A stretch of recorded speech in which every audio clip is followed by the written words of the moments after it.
Muy buenas tardes, bienvenidos a su programa de Café Psicoanalítico, ahora en nuevo programa, nuevo día. Y bueno, antes de iniciar nos presentamos, por favor. Ahí se oyó tu programa. Viene. Muy buenas tardes, mi nombre es Viene Limón y sean bienvenidos este día. ¿Qué tal? Buenas tardes, Guillermo Alan los saluda, bienvenidos todos. Hola, ¿qué tal? Israel Fuentes, sean bienvenidos.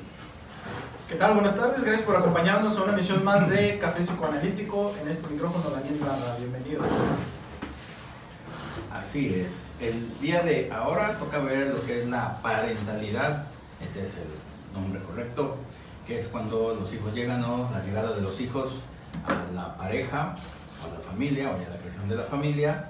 Y bueno, esto es porque próximamente se va a abrir la especialidad de psicoanálisis de pareja y de familia, que aquí la maestra Vianey es la coordinadora y bueno, ahorita en un ratito más les invita y por esa razón le cedemos la palabra a la experta de estos temas. Muy bien, muy buenas tardes. Vamos a ver la construcción de la parentalidad, un tema muy interesante porque se ve cómo la llegada de los hijos configura la familia y transforma a la familia de una manera diferente, ¿no? Una cuestión de la construcción de esta parentalidad, es decir, del devenir padre o madre, no es solo tener al hijo, ¿sí? Es una construcción, es una apropiación que se tiene que hacer y obviamente es una situación que está atravesada por el deseo, porque sabemos que no es lo mismo pues el deseo de un hijo que el quererlo consciente, ¿no? Una pareja puede decir, no estábamos listos o no queríamos tener hijos, sin embargo tuvieron al hijo, ¿sí? Había un deseo inconsciente ahí, la cuestión es saber qué deseo está cumpliendo este hijo o para qué ha venido este hijo, ¿sí? Entonces es una situación de construcción, vamos a decirlo, difícil para los padres, porque es construirse una nueva identidad a partir de la llegada de este hijo que se ha deseado de manera inconsciente, en el que se han puesto expectativas, en el que se han puesto proyecciones, en el que se han depositado diferentes cuestiones para transformarlo y hacer un equilibrio entre el hijo real y el hijo que se ha deseado. Entonces es una cuestión muy interesante y que se tiene que dar a lo largo de toda la vida. Es un trabajo de toda la vida. La parentalidad, el ser padre, ser madre, es un trabajo de construcción de toda la vida.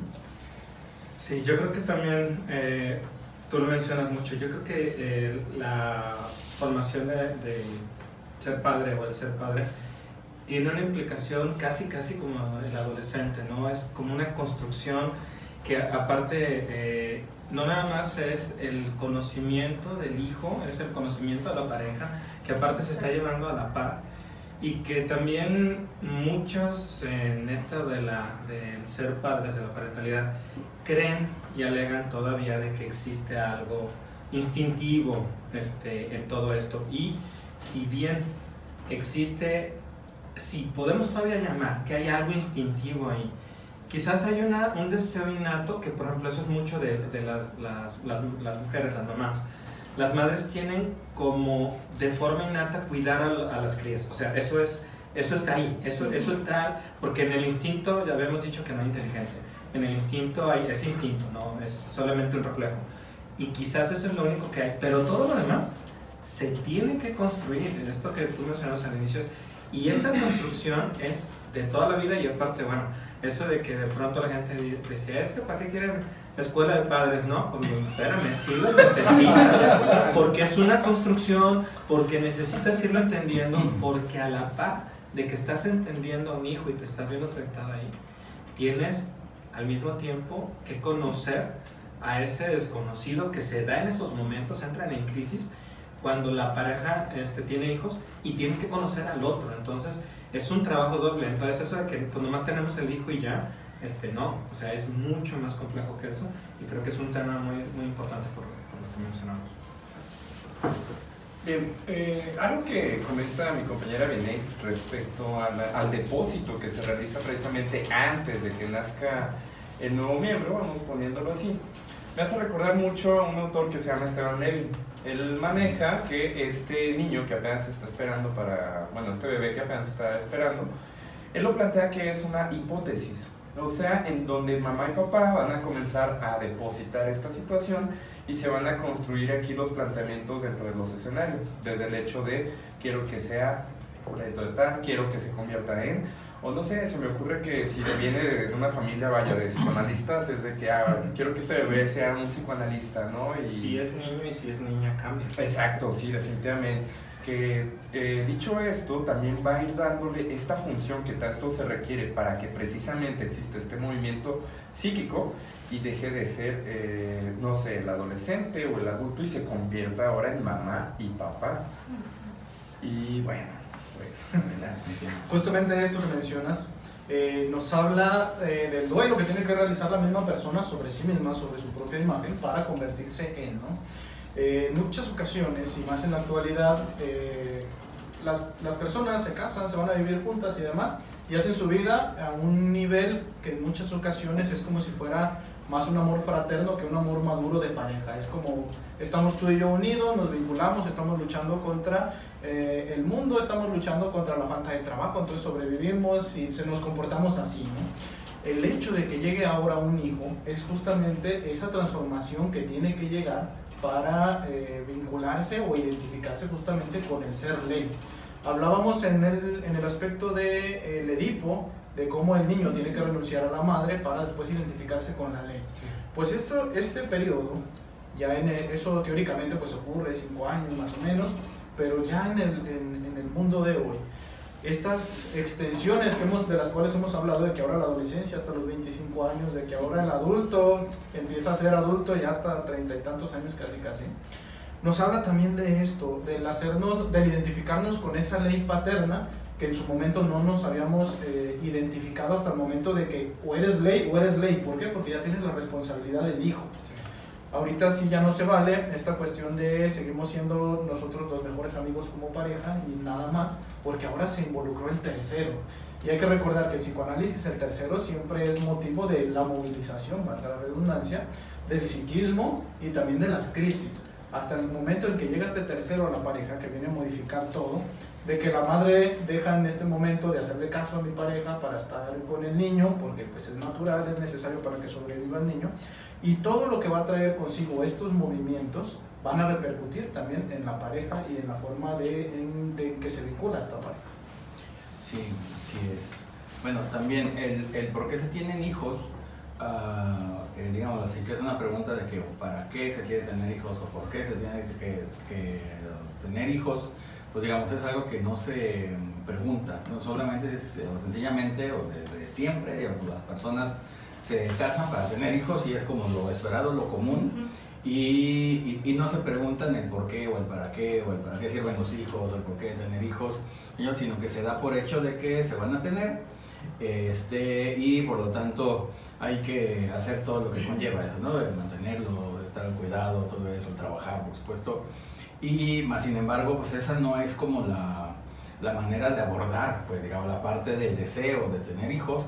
Porque acuérdense que el deseo de tener hijos es uno, el deseo de ser padre o madre es otro, y por lo tanto ahí va a haber, bueno, todo ese cambio de deseos en primer lugar, porque bueno, ya se tiene un hijo, ¿y ahora qué?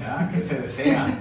¿No? Y bueno, obvio, que vaya a la escuela y que camine y todo lo que ustedes ya saben, ¿no? En ese sentido. Entonces, todo eso mueva a la persona, a la pareja, o hasta puede ser como un distractor de que ahora los padres se suman a los deseos de los hijos y son lo más importante y tapan toda esa falta de deseo, toda esa falta de ser sujeto de futuro. Y pues la pregunta es esa, ¿no? ¿Para qué se tienen hijos o por qué se tienen hijos? Y lo que conlleva eso, que no debe de ser una respuesta en automático o una respuesta como tal X, ¿no? Sí, también menciono nuevamente lo que decía mi compañero Daniel de esta cuestión del Edipo. Obviamente la llegada del hijo enfrenta a los padres con una regresión a lo reprimido, ¿no? Eso que estaba reprimido de su infancia, lo que él vivió con sus propios padres, la construcción que se ha hecho durante toda la vida sobre lo que es ser padre, ser madre, ser buen padre, ser buena madre, o al contrario, si lo vivieron de manera negativa, pues todo eso va a influir de la manera en que se van a vincular con este nuevo ser, ¿no? Que llega a casa. Y es también esta cuestión no solo de parejas, hablar de pareja hombre-mujer, sino de las nuevas configuraciones de familia. Hablamos de familias monoparentales, hablamos de familias adoptivas, familias que recurren a la reproducción asistida, familias homosexuales, en donde en todas y cada una de ellas se da este proceso y se tiene que dar este proceso de parentalidad y de apropiarse de este lugar. Claro, y que bueno, algo que mencionaba Daniel, en esta época de narcisos, pues claro, imagínate cuando de pronto una pareja, de pronto no teniendo niños y solamente están gozándose de alguna manera, están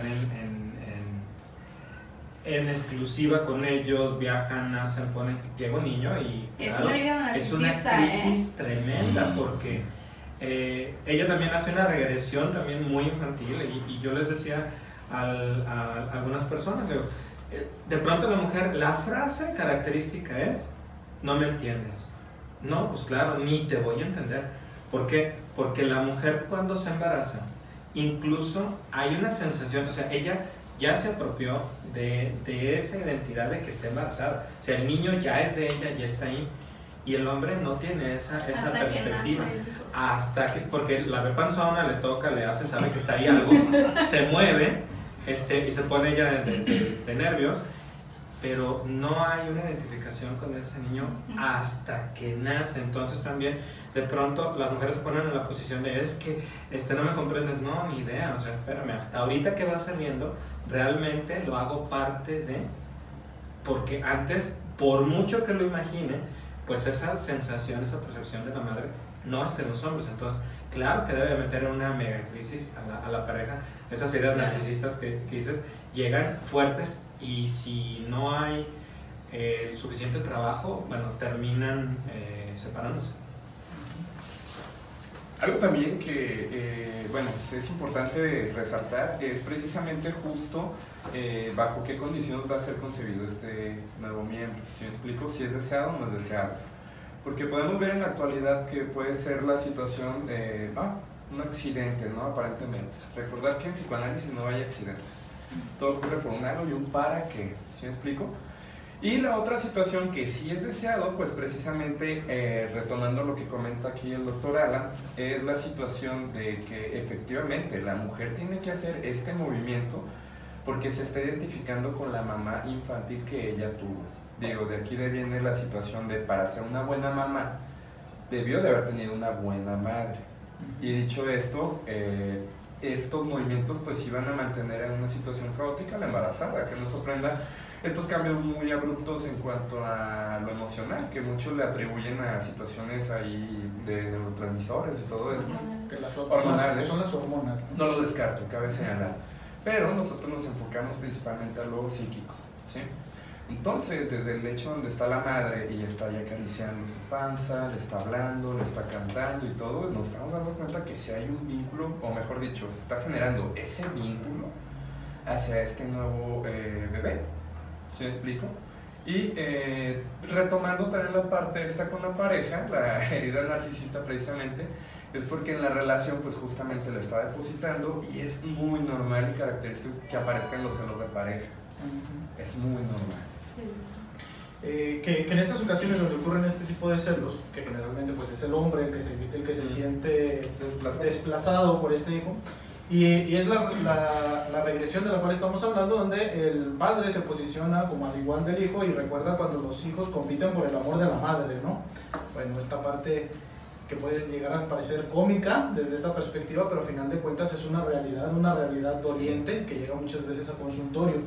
También hay que decirlo, que nunca se puede llegar a comparar el hecho de tener los perrijos y los animalijos y toda esta cuestión, porque de hecho así se entiende, o en muchas ocasiones así se entiende, como, bueno, estamos pensando en tener un hijo, pero primero, ¿qué tal si tenemos primero un perrito, ¿no?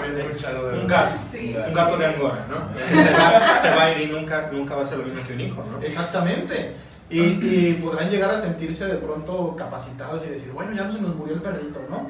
Pero nunca jamás se va a llegar a comparar con el nivel de de responsabilidad que vaya a conllevar el tener un hijo. Al hijo no le van a dar croquetas, ni lo van a dejar en el agua, ¿no? O sea, no lo pueden dejar ahí. Y no lo pueden dejar que No lo había escuchado eso, perrito.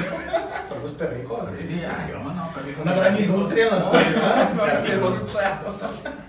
Es de lo que se trata la película esta del jefe niño, ¿no se llama? No lo había escuchado, ¿Ven para allá? El bebé jefe en pañales, ¿no? Pues esa es la... ¿Y le dice, ¿tiene mi cara o qué? Ay, esperen, ya. Muy bien. Saludos a Israel Fuentes, Elena Limón, Saludos. Rubén Ibarra, Frida Briones, Susana Blanco, Hachi Delgadillo, Raúl de los Santos, saludos Raúl. Qué guapa maestra Vianey, vámonos, ahí está. Subiendo el rating del programa. Estrella PM, Vamos a traerla más seguida. Emanuel Leiva, Esme Delgado, saludos Esme, Lorena Liébanos, saludos Carla López, saludos Carla, Julie Rincón, buenas tardes, Jordan Hernández. ¿Qué deseo inconsciente hay en las mujeres que dicen que no quieren tener hijos? Nunca. Ahorita lo vemos. Doctora Marce, saludos Marce, Mariana Rubalcaba, saludos Mariana, buenas tardes a todos. Buenas tardes. Me encanta que se aborden estos temas, saludos, muchas gracias. Saludos. Dice, muy buena pregunta, imagínate cómo fue su infancia, de la que sí, porque bueno, también tiene que ver mucho que eso. Frida, viernesito ya de descanso, bien relax a la hora de la comida, mira, suertudota ella que lo puede hacer, escuchándonos pues. Adri Ceballos, Guillermo Alan, Miguel Robles, Emanuel, saludos. Dice, lamentablemente muchas personas tienen hijos para llenar un vacío y si realmente buscan eso, mejor que tengan un perico. Bueno, pero también un perico. Lulu Ripka Cruz, también, bueno, le mando saludos a Nayeli, Xiomara Dash, saludos desde Durango y Sinaloa. ¿Cómo le hace pastor en 2 lados, en 2 estados? Muy bien, pues Saludos a los 2 estados. De Durango y Sinaloa, estará en la frontera en Cuba. Patricia Bujorques, Karina Melgarejo, hola a todos desde Medellín, Colombia, saludos para ti. Saludos hasta Colombia. Moni va, saludos a Vianey Limón y Mariana Rubalcaba, saludos. Pues sí, como dicen aquí, digo, como para qué se tiene para qué se quiere tener hijos, hay personas que dicen, ay, es que ya me siento sola, voy a tener un hijo, dices, no, empezamos mal por ahí, ¿no? O también estas personas que no quieren tener hijos nunca. Pues sí, tiene que ver con algo traumático de la infancia, que tuvieron una infancia muy difícil o una madre muy difícil y no quieren que otra persona, otro niño, pues a fin de cuentas, viva esa vida que les tocó, como si se fuera a repetir todo completamente, ¿no? Pero al fin de cuentas son fantasías que las personas tienen y llega el momento que esta fantasía inconsciente hasta puede estar presente en el cuerpo y convertirse en la infertilidad o algún problema sexual para no poder tener hijos de tan fuerte que es la fantasía, ¿no? Tanto puede ser por el deseo de que sabe la persona por qué no, inconscientemente, pero a veces ese deseo se pasa al inconsciente y actúa en el cuerpo y se asegura de no tener hijos, ¿no? También, claro. Sí, esa cuestión, por ejemplo, de esas parejas que no pueden tener hijos por más que lo intentan y realmente no tienen ningún diagnóstico médico y adoptan un hijo, ¿no? Y tiempo después puede embarazarse ella, ¿no? Nos habla también de esta cuestión de este bloqueo, a lo mejor porque se tenía dudas sobre cómo voy a ser como padre, si voy a repetir los patrones que he vivido yo en casa, todos estos miedos que bloqueaban de alguna manera esta situación. Y retomando también lo que hablábamos del deseo y de cómo lo vive la mujer, que durante el embarazo pues ella ya lo trae, ¿no? Ya lo siente, ya siente ese vínculo y el padre hasta que nace. Y también es esta cuestión del deseo que nos decía Freud, ¿no? El deseo por excelencia femenino es el deseo del hijo. Sí, el deseo del hijo, pero ¿en base a qué? En base a ese falo, a ese deseo de falo. Mientras que el deseo más de la posición masculina pues va más encaminado a lo real, a esta situación real y al nombramiento, a la descendencia, al linaje que se da. Sí, el nombrar a un hijo incluye que también ese sujeto se nombre como padre. Entonces va más encaminado por esta cuestión. Ahora, hablando ya de la construcción de la parentalidad y de esta situación, Obviamente se tienen que anudar las tres situaciones, real, imaginario y simbólico, ¿no? En lo real tenemos el engendramiento, la situación del embarazo, la situación del parto quizá, y quizá cuando hablamos de parejas adoptivas, parejas que no pueden tener hijos, que no lo pueden ver como en lo real, pero siempre se va a hacer presencia como en parte del cuerpo. Por ejemplo, él no es mi hijo biológico, pero es mi hijo de corazón. Es esta parte de lo real y del engendramiento también. Incluso la pareja que va a adoptar, desde antes de adoptar al hijo, deposita expectativas en el hijo. Toda esa cuestión de engendramiento es lo real. Nos vamos a la parte del imaginario, donde nos habla de esta situación de cuidado, de sostén que debe tener la persona para con el nuevo ser humano, y también esta cuestión simbólica, que es la más importante, que es la situación de apropiarse realmente de este papel de padre y madre, que implica ser padre, que implica ser madre, precisamente esta función de la familia como corte entre el niño cuando es pequeño y es dependiente, y hacerlo un sujeto de deseo, ¿no? El hijo tiene que salir del hogar, y esa es la principal función de los padres, guiarlo para que él sea independiente y pueda salir y se vaya. Sí, pues definitivamente tiene que irse. Sí, yo creo que también esto, refiriéndome un poquito a la teoría de Melanie Klein, donde por conveniencia todas las personas deben de tener una buena madre y un buen padre. ¿Qué sucede cuando alguien se hace padre o tiene un hijo? Te conviertes en automático en tu padre y en tu madre. Entonces, si no hubo una introyección, si no hay introyectado una buena mamá o un buen papá, es casi imposible que actúes de una manera diferente. Por eso, sí es importante que cada uno se haga responsable de su salud mental. O sea, no nada más es, sí, tuve una infancia difícil donde me golpearon, pero ya lo superé, yo lo puedo todo, y si lo pienso, lo puedo lograr. No, no es cierto. O sea, tienes que ir, porque si hubo una infancia traumática, no vas a poder ser un buen padre porque no tienes introyectado un buen padre. ¿Y qué sucede? Yo alguna vez lo comentaba, conozco a alguien que en el momento, o sea, había una historia muy difícil con la madre, violenta, en donde en el momento en que tiene al hijo, hay un deseo de matar al hijo, hay un deseo de matar al hombre, hay un deseo de matar a todos los que le ayudaron a tener un hijo, y hay una situación violenta, casi psicótica, porque ella en automático se convierte en su propia madre, con quien no tenía un buen vínculo. Entonces también implica esto de ser padre, no nada más es el deseo, porque aparte, sí es cierto que el instinto está ahí, la pulsión está ahí, pero influye, igual que las hormonas, influyen, pero no determinan ninguna decisión que tomamos.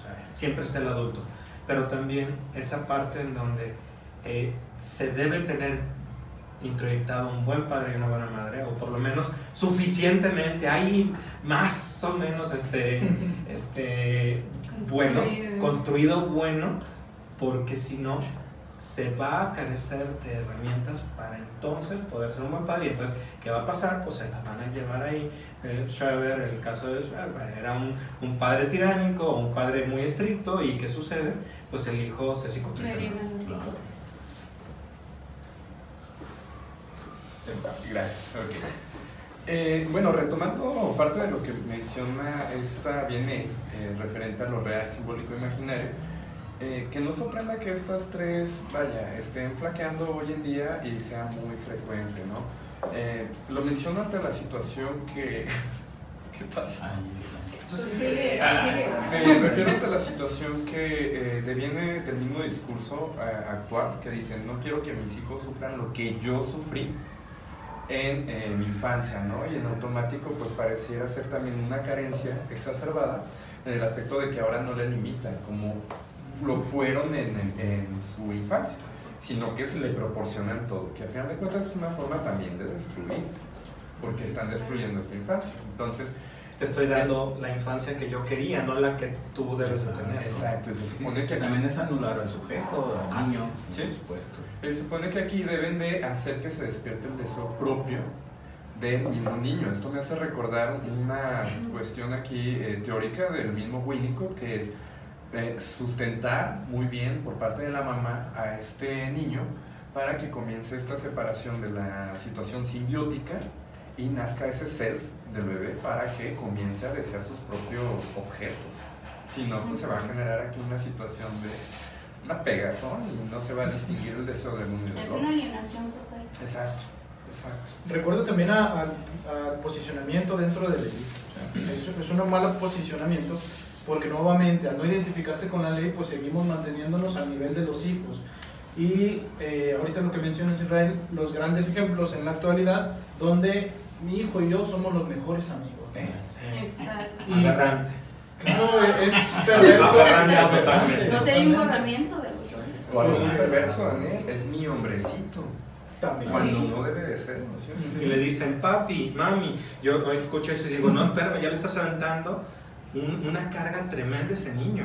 Ujú. Y vamos hacia allá junto con las identificaciones inconscientes, dentro de la parte del simbólico justamente, con qué identificaciones este niño se está construyendo. A final de cuentas eso es un bebé o eso es un sujeto humano, ¿no? Es un ser en constante construcción, ¿no? Y si lo aventamos a posicionarlo en lugares donde no le corresponden a este niño, pues claramente estamos siendo perversos con ese sujeto, lo estamos alienando, como bien nos dice aquí Vianney. Y a final de cuentas, ¿dónde se encuentra esa persona? Cuando se supone que el hijo debería de ser el producto del amor, el producto del deseo de los padres por tener un nuevo ser o crear un nuevo ser, a final de cuentas, sí, románticamente, a final de cuentas no se construye más que en un apéndice. Sigue siendo parte del psiquismo, sigue siendo parte de la corporalidad de los padres, pero el sujeto queda totalmente anulado y a final de cuentas, ¿dónde está ese nacimiento? No, que no vendría sujeto de deseo, ¿no? Sino objeto. Eso. Exacto. A ver, ¿dónde quedé? Dulce María. Dulce María. Hacen conferencias, así como, ¿en qué sentido? Bueno, mañana tenemos una, pero a veces empezamos en Guadalajara. Sí, Dulce, sí, hacía conferencias, hay cursos, ahorita te decimos dónde. María Guadalupe, no sé si ese concepto es el mismo cuando los hijos se van, es el primero, cuando los hijos llegan, pero antes de que se vayan tienen que llegar y qué van a hacer con ellos unos buenos años, ¿no? Porque también como pareja hay muchos cambios, sí, por supuesto, que sería la segunda, crisis de la pareja cuando los hijos se van, pero esta es la primera crisis cuando los hijos llegan. Adriana Rodríguez, saludos Adriana. Citlari Romero, Saludos. Dice Mané Polanco, tú lo tienes que Sí, dice. Exacto, guiar al hijo, pero hay padres que no aceptan a los hijos del todo y actúan como si no fueran sus padres, como si no los quisieran. Son padres tóxicos. Él tiene que hacer lo que yo te diga y lo que yo te di y lo que yo quiera porque soy tu padre o porque soy tu madre. ¿Qué pasa con estos padres? ¿Y qué más sigue? Nos dice, saludos, excelente programa, saludos a todo el equipo. Saludos. Saludos, Mane. ¿Y luego qué más? Después nos dice Rosy Delgadillo, se incorporó a vernos, saludos.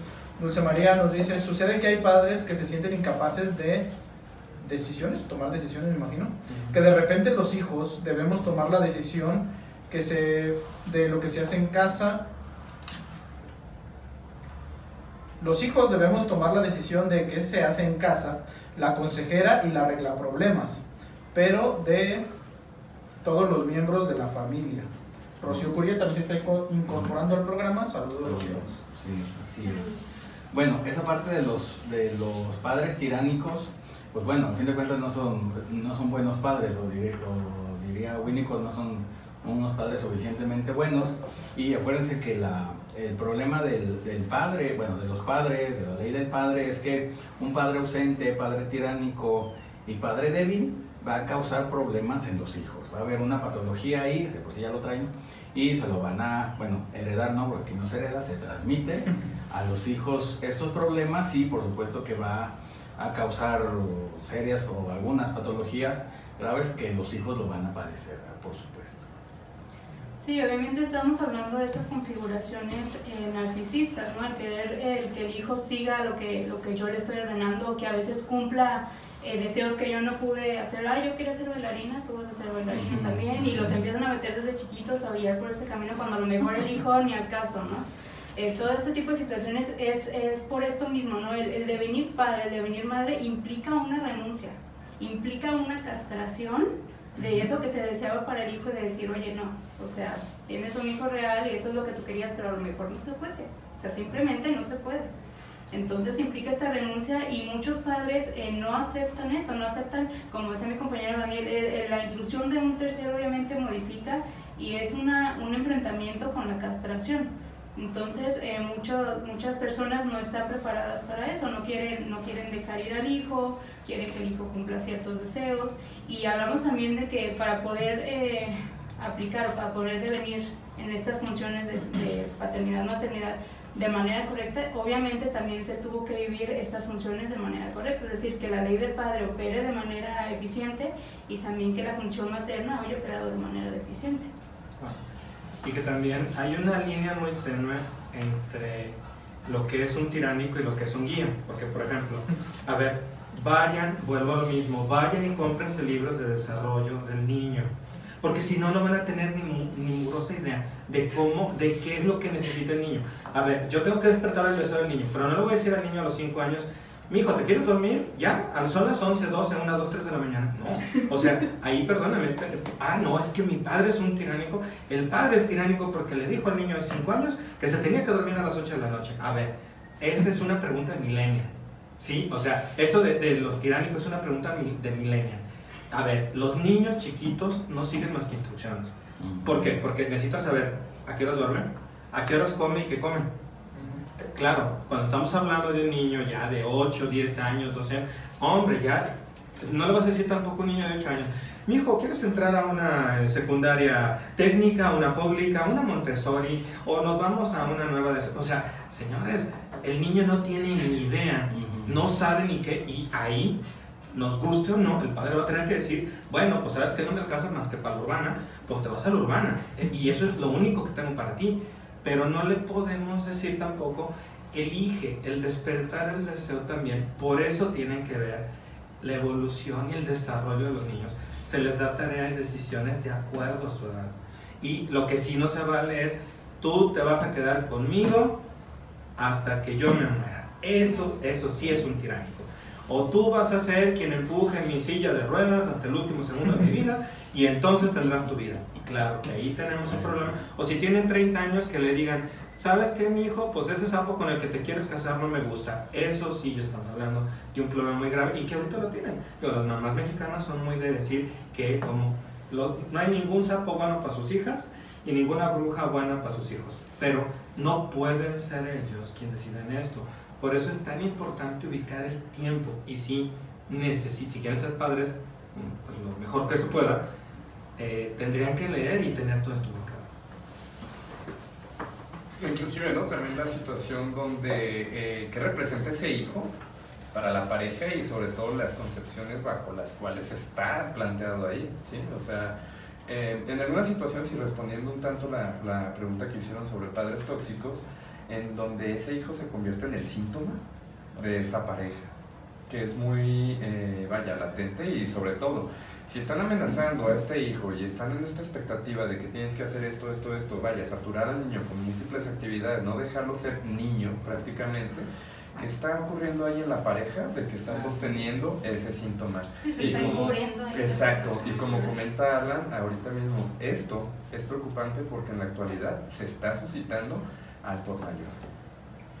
Y que al final de cuentas el niño es el que tiene que ir a terapia, el niño es el que tiene que ir al karate, a la natación, al taekwondo, al cuanta cosa, cuando la verdadera causa es que los papás a veces ni siquiera se pueden ver, ¿no?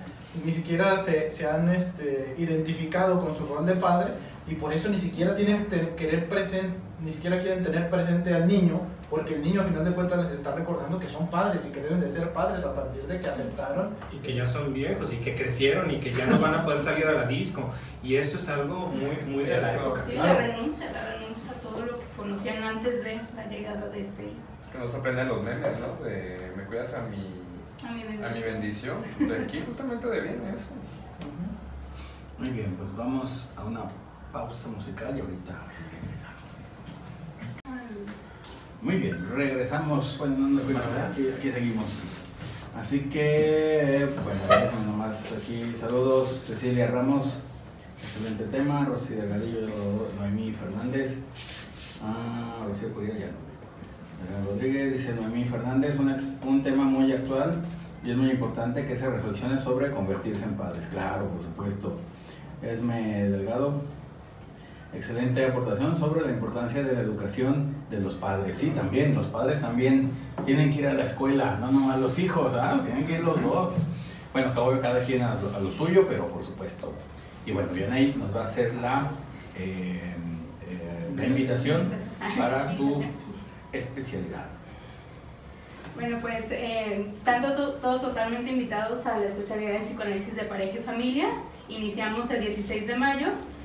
Pueden encontrar toda la información en la página del Instituto Psicoanalítico de Pareja, Familia y Grupo, o enviando un mensaje al teléfono 3314-364804 para poder enviarles toda la información si les interesa. Curso presencial y en línea. Presencial y en línea. Los días jueves, presencial los días jueves. ¿Y el Facebook? ¿Página de Facebook? ¿Ya lo dije? Ya. ¿Me están ignorando? No, claro. Sí, sí. Dice, ya lo vimos. Ahí está también en las páginas de Café Psicoanalítico y de la asociación, en Twitter, Facebook, Instagram y YouTube. Ahí nos pueden ver. Y también en la página de la asociación www.amsp.mx. También ahí ven toda la oferta académica. Y bueno, Tite Durán también, saludos a todos, buenas tardes. Saludos. Y pues continuamos. Retomando esto que mencionaba Daniel de cómo se está manejando actualmente esta crisis de la parentalidad, ¿no? Esta situación en la que el hijo va a karate, va a natación, va a esto, pero ¿cuándo convive con los padres? ¿Sí? ¿Cuándo son los padres los que realmente están criando a este hijo?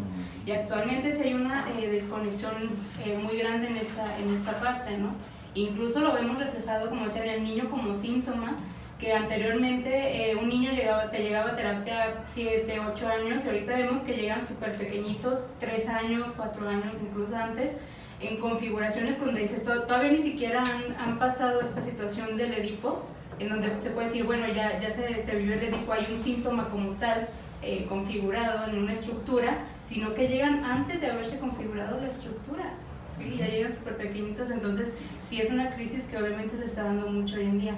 Y retomando también un poco de lo que hablaba mi compañero Alan, creo que la palabra correcta es esta que él mencionó, como guía, los padres como guía. Hay una frase, una historia que me gustó mucho y que tiene mucho que ver con esto, que hablaba un padre, decía que él se sentía un poco frustrado porque a veces su hijo lloraba y él en el afán de quererlo calmar, lo quería abrazar, lo quería contener, entonces el hijo se frustraba más, ¿no? Entonces hubo una noche que esta situación cambió cuando el niño tenía pesadillas, el niño estaba llorando y lo que hizo él en lugar de tratar de contenerlo fue solamente dejar la mano cerca del hijo, en una distancia donde ni siquiera no se le invadía, pero el hijo podía rápidamente llegar al padre, ¿no? Entonces él se dio cuenta que lo que hizo el hijo fue tomar la mano del padre y se tranquilizó. Entonces es esta parte donde no se mete o no se invade el espacio del hijo, pero tampoco se le deja hacer lo que quiera. ¿Sí? Es esta situación de guía y de dejar el espacio correcto. La misma palabra lo dice, ¿no? El desempeñar el papel padre-madre, desempeño, o sea, sin tratar de empeñarse totalmente, porque muchos padres se quieren empeñar en ser los mejores padres y en ser esto y en ser el otro, y en eso también estamos dañando a los hijos. Sí, que es la maldición de este siglo para los pobres chiquillos, porque ya habíamos dicho, pues están fregados los millennials, porque los padres en rebeldía, ¿qué hicieron? Pues resulta que ahora como ya no tienen tantos hijos y ya no tienen tantas cosas que hacer, entonces, híjoles, pues tienen muchos padres que no saben nada, o sea, padres que quieren estar ahí todo el tiempo y yo te abrazo, yo te veo, yo te toco, yo te hago, yo te llevo. Dejen a los hijos también, pobrecitos, o sea, deben de tener su espacio, su tiempo, su decisión, también como guías, pero en esta época lo que nos estamos encontrando es, bueno, pues antes con 9 hijos, a ver quién tenía tiempo para, primero el papá para trabajar, para mantener la prole. No, y eran los hermanos mayores los que terminaban. Exactamente, pero ahora ¿qué tenemos? Parejas que nada más tienen un hijo, híjole, pobre niño, o sea, pobre niño porque toda la atención está ahí, y también esto es un equilibrio, no tienen que estar todo el tiempo y tampoco no tienen que dejarlo solo, pero sí hay esta parte en donde creo que, y lo comentábamos antes de entrar al programa, yo les estaba diciendo que la película esta de Beautiful Boy, Siempre serás mi hijo, creo que ahí podemos ver cuando alguien, en el afán de acercarse, en el pago de un divorcio de los padres, sueltan al niño y entonces de pronto en situaciones que ponen en peligro su vida, se ponen a la par de ellos, se ponen como amigo, y entonces nunca hubo un padre que limitó, y el niño entonces se siente desvalido, se siente solo y tiene que recurrir a las drogas. Y al final, en el momento en que el padre, ni modo, ya se los voy a spoiler, ya se los voy a contar, al final, en el momento en que el padre, que siempre salía a rescatar al hijo, le dice: te dejo solo, ahora tú te la arreglas, hasta entonces, cuando ve que hay un límite, el hijo entonces puede salir de ahí. Entonces, parece que no, pero esos límites tienen que estar, esos padres tienen que estar preparados, y también dejen a los pobres niños solos, déjenlos decidir algunas cosas. Pues volvemos a lo mismo, una cosa es una guía y otra cosa es una imposición, y hay que tener mucho cuidado con eso. Nos podemos ir al extremo, ¿no? Que de repente están completamente ausentes. Y dicho esta situación, pues estamos vivenciando, vaya, una era muy narcisista, en donde se utiliza al hijo, vaya, como un falo completamente, pero sin esa parte de desarrollarle el ser. Donde, pues ya somos mamá y papá y ya lo proyectamos ante el gran otro, pero no termina, vaya, esta parte de que se la crean ellos mismos, ¿no? Y como ejemplo, algo que he estado observando muy frecuentemente en las fiestas del niño, pues tiran la casa por la ventana, ¿no? O sea, desde que el brincolín y el centro de mesa y todo, y pues vaya, el niño apenas tiene 1 año, 2 años. Que es para ellos. Exacto. Digo, al final de cuentas eso es tener el narcisismo, que si lo traducimos esto, pues ¿qué culpa están cargando mamá y papá ante ese niño que tratan de sostenerlo? También la parte de lo que les va a representar entonces este hijo, ¿no? ¿Qué es lo que me está representando a mí como padre? Que a final de cuentas lo convierto en una parte mía y no lo dejo ser, no lo permito ser libre, o no lo permito ser un sujeto a final de cuentas. Hablábamos hace un momento de la objetivación del ser humano, en este caso pues es eso. Esta parte en la que dices, Israel, de que se quedan como la parte del falo, no desarrollan el self. Exacto. Pues ese es un objeto como podría ser tener un carro, como podría ser tener dinero, finalmente. Creo que tendría más posición el hijo perro, ¿El perrijo? El perrijo. Que el propio niño humano. Así se llama perrijo, No sé cómo lo dijo Israel, el hijo perro. A final de cuentas, no se considera también. No, un concepto para mí, para escuchar. La parentalidad entonces tiene que responder a la parentalidad de mis propios padres, al final de cuentas. Como hemos hablado acerca de la transmisión, así como se transmite la ley, pues también no solo la ley, también el cariño y el amor, que esa parte no hemos tocado en este momento porque nos estamos yendo todavía justamente a los límites, pero también hay que recordar que amamos como nos amaron, y los padres entonces también tienen que ser capaces de amar para transmitir el amor al hijo. Los padres tienen que amarse primero ellos para que el niño también aprenda a amarse él primero como un sujeto.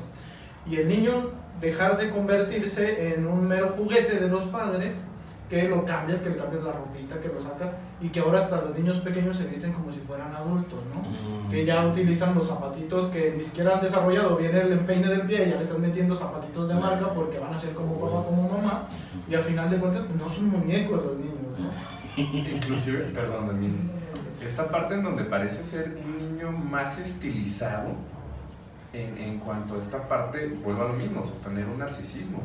Cuando podemos ver que el niño por naturaleza se ensucia, el niño juega, el niño, qué sé yo, ¿no? Pero hoy lo vemos todo impecable, hace el cortecito de pelo, hasta le sacan las cejas, qué sé yo. Estético, sí, o sea, que nos sorprenda esta parte. Que nos habla del objeto, ¿eh? Porque ¿qué es una niña? Es una Barbie con la que yo juego, mamá, y la visto como adulto. Y que eso el niño, pues mi Ken, ¿no? Digo, pues antes por lo menos tenían los niños, pues aunque ya no les tocaron, por ahí debe de haber monos así como con cara de bobos, que estaban los Cabbage, por ejemplo, pues tenían cara de niño, y el cuerpecito pues era un cuerpecito así medio amorfo, como están los niños. Y ahorita las niñas tienen el cuerpecito que la mamá así timbona no tiene, o que a lo mejor es una mamá estilizada con una niña estilizada y es un mini-mí, ni siquiera es un niño, ni siquiera lo están viendo como alguien más, y donde se embaraza, y ahí es cuando podemos ver eso, se embarazan y entonces las botan o los botan. ¿Por qué? Porque ni siquiera era una persona, lo que yo tenía era una cosa que cumplía mi deseo, que la agarro y la tiro cuando ya no lo cumple, como el perro que crece, que ya no me gusta y se ensucia, entonces agarro al hijo y lo boto. Ya. Saludos a Edgar, que se está incorporando a nosotros. Hola, Edgar. Saludos, Edgar. Edgar, ahí está. Muy bien. Comandante Mali, saludos, Mali y Jorge, ¿cómo están? Citlali Romero, amamos como nos amaron. Sí, claro. Me encantó esa frase. Sí, claro. ¿Y si no qué? Y si no te amaron, tienes que amarte. O sea, también ese es el trabajo que hicieron. Claro, por supuesto. Dice Estrella PM, cuando no dejan crecer a los hijos en su adultez, se quedan como la fruta podrida, adherida al árbol, pero sin caer. Bueno, sí, definitivo, pues muy metafóricamente. Una imagen triste, pero cierta. Nuevo concepto. Patricia Zamora, saludos. Sí, claro, por supuesto. Bueno, y que también esta parte de la transmisión de lo que vimos y del amor y todo, pues también el Edipo y la castración se van a transmitir, no se heredan, se transmiten. Entonces, el Edipo de los hijos es el mismo Edipo de los padres, o la castración es el mismo de los padres, y pues si hay fallas, pues se va transmitiendo de generación en generación hasta que algo va a pasar ahí, si no es que psicosis, pero algo ahí se está transmitiendo también, pues la neurosis y toda la perversión y todo lo que sabemos, y pues hay que corregirlo, tarde que temprano se va a ir a terapia y se tiene que corregir. Si no se va, pues ahí se va a ir degradando y malo para la familia, para el individuo y pues para la sociedad, ¿no? Por supuesto. Sí, tiene que haber existido en la vida de los padres, en el crecimiento de los padres, esta cuestión de lo que les mencionaba anteriormente, ¿no? De las funciones que se hayan aplicado correctamente, que se hayan vivido correctamente, tanto la función materna de cariño, de amor, de cuidado, de sostén, como la función paterna de la castración y la ley. Entonces, si los padres no tuvieron no introyectaron bien estos papeles, no introyectaron bien estas funciones, difícilmente van a poder hacerlo con los hijos, ¿no? Y como también la historia familiar es importante, ya lo decían los adultos, se necesitan 3 generaciones para que existan psicóticos, perversos y de todo.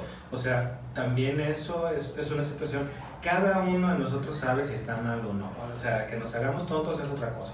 Pero claro que de pronto ves y dices, pues, o sea, no estoy muy normalito, pasa esto, me enojo, me voy. Bueno, pues yo insisto lo mismo. Esa responsabilidad que quieren evitar ahorita de ser padres, tienen que tenerlo muy presentes antes de tener a los hijos, porque entonces también no nada más trabajas para ti, estás trabajando para el futuro. ¿Para cuál futuro? No sé. Probablemente si lo trabajas bien, hará uno bueno, pero si no, bueno, para unos buenos psicóticos, o unos buenos perversos, o unos buenos... Bueno, también... Ok. Vale, también la importancia que corresponde a el papel que juega cada hijo dentro de la familia. ¿Por qué? Porque de repente con el primogénito, pues estamos de acuerdo de que aquí mamá y papá, hablando dentro de unas cuestiones de la normalidad, estamos de acuerdo que no tienen todavía este trabajo que es ser mamá y papá, ahí apenas lo van a ir, puliendo bajo ensayo y error. Es el primer encuentro. Exacto, sí, no voy a profundizar debido al tiempo, que está muy limitado. Pero haciendo una comparativa debido al primogénito en comparación con el más chico de la familia, pues obviamente con el más chico de la familia ya tienen toda la experiencia, no le dan la mucha importancia que se requiere, pero le depositan y le dan una función a ese primogénito. Ahora tú lo tienes que cuidar, ¿sí me explico? Cuando esta parte, no estoy peleado con ello, pero no de una forma muy exacerbada, no yéndome al extremo, ¿sí? Está bien que cuida al hermano, pero no eres el papá, no eres la mamá de ese hermano. No es su función. Exacto, no es la función. Y aquí como mamá y papá, me deslindo de responsabilidades, que se encarguen y punto. Correcto. Correcto, es correcto. Estoy de acuerdo. Correcto. Mañana tu plática. Ok, les hago la cordial invitación el día de mañana a partir de las 8.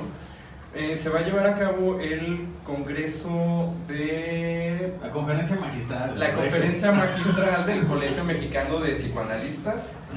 Será en punto de las 8 y, para este medio. y va a ser por Café Psicoanalítico, o de igual forma, si gustan visitar la página del Instituto Psicoanalítico de las Perversiones, ahí también se transmitirá en vivo. Gracias. Despidamos. Muchas gracias por haber compartido el día de hoy con nosotros este interesante tema. Los esperamos el día de mañana con la conferencia magistral y nos vemos la próxima semana. Muchas gracias, nos vemos mañana. Que tengan un excelente fin de semana. Muchas gracias por haber estado con nosotros en este tema tan interesante y pues ya nos alcanzó el tiempo, pero pues muchísimas cosas más que se pueden abordar, ¿no? Demasiado. Ya eso pues ya lo estudian en la especialidad, así que muchas gracias por todo. Inscríbanse. Ahí sí hay mucho Ya. problema. Y muchas gracias a todos, que tengan un muy buen fin de semana. Mañana nos vemos a las 8 de la noche. Y bueno, ahorita leemos todos sus hermanos Leva, Carla López, Estrella PM, muchas gracias. Sirlene Rodríguez, Eligio Herrera y bueno, todos los que nos vieron y escucharon. Muchas gracias, cuídense mucho. Bueno, ahorita, muchas gracias. Y nos vemos. Gracias. Gracias, bye.